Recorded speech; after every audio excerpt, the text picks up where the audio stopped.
Welcome back to Asia Tonight. Now, more on China's declaration that there will be countermeasures if Britain continues with the plan to grant millions of Hong Kong residents a pathway to citizenship.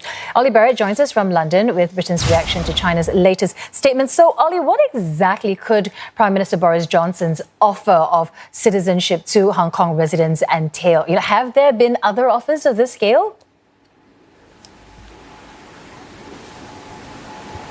There have not been other offers of this scale. This is completely unprecedented, this idea of up to 3 million people or so being extended a path to citizenship for the United Kingdom. We've not seen anything like this in modern times, really. Now, in terms of the specific offer for BNOs, what the Foreign Office is saying in terms of detail is that anyone who is eligible for BNO status and their dependents will be able to come to the UK without the current 6-month limit. That will grant them 5 years limited leave to remain, the ability to live and work in the UK during that period.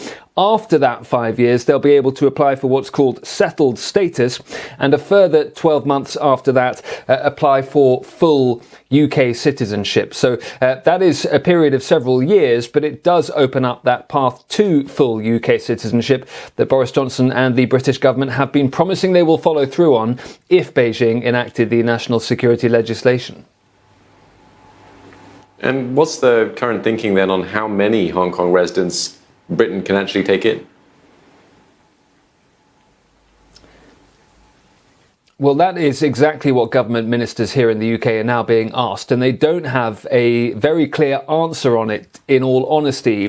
The Foreign Secretary, Dominic Raab, has made it very clear that he doesn't think anything approaching 3 million people will apply for the full UK path to citizenship, but certainly the prospect is being raised of many thousands of people wanting to press ahead with that.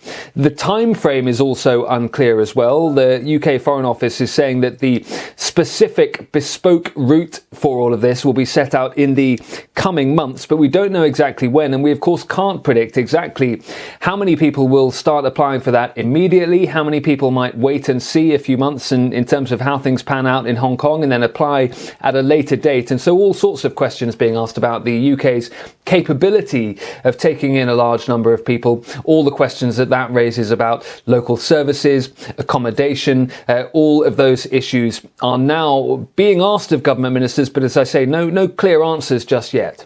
All right, but do we know what local or the average Britons are saying about this offer?